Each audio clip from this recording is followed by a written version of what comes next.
আসসালামু আলাইকুম। তো আজকে আমরা 12.1 এর উদাহরণ 2 এর যে প্রশ্নটি আছে সেটি সমাধান করব। এটি প্রতিস্থাপন পদ্ধতিতে সমাধান করতে হবে। তো আমরা জানি কি প্রতিস্থাপন পদ্ধতি কি? প্রতিস্থাপন পদ্ধতি কি? সেটা হচ্ছে দুইটা সমীকরণ দেওয়া থাকবে, এই দুইটা সমীকরণ থেকে তৃতীয় একটা সমীকরণ বানাইতে হবে। তো আমরা কি করি? প্রথমে আমরা 1 নম্বর সমীকরণ হতে 1 নং সমীকরণ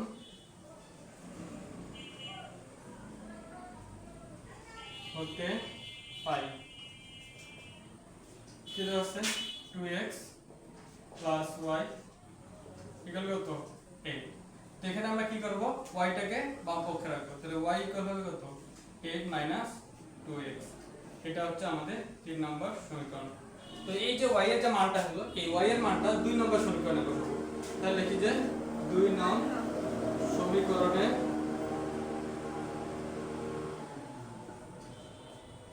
y এর মান বসিয়ে পাই।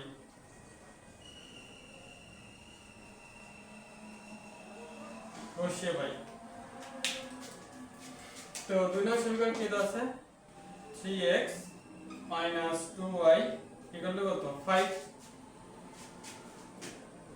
3x এটাকে ঠিক রাখি মাইনাস 2 y এর মান কত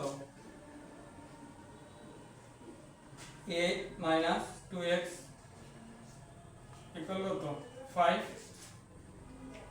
এখন আমরা গুণ করে দিই, দেখি 3x দেখো এই মাইনাস কি হয়ে যায় প্লাস হয়ে যায়, আর এখানে 2 এখানে কত হয় 60 হয়। মাইনাসে প্লাস কত আসবে 4x ইকুয়াল কত 5। এখন আমরা কি করি x এর ক্যালকুলেশন করি আর এটা কে ওই পাশে নিয়ে যাই। তাহলে কত আছে দেখো তো 7x, আর এদিকে মাইনাস হলো ওইদিকে হবে প্লাস হলো, যোগ করলে আছে 21। তাহলে x ইকুয়াল কত আসবে x ইকুয়াল আসবে কাটটা দেখো এদিকে কত আছে 7 গুণ আকারে, এদিকে যে কি হবে ভাগ হয়ে যাবে।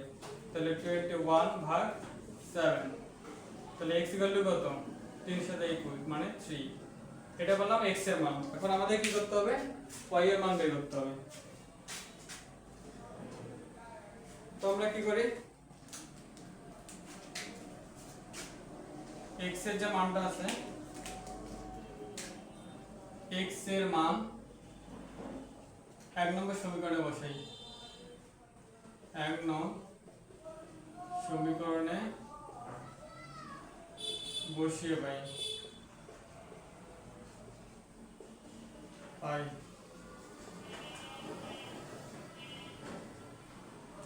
কত আছে 2x প্লাস y ইকুয়াল কত 8 না।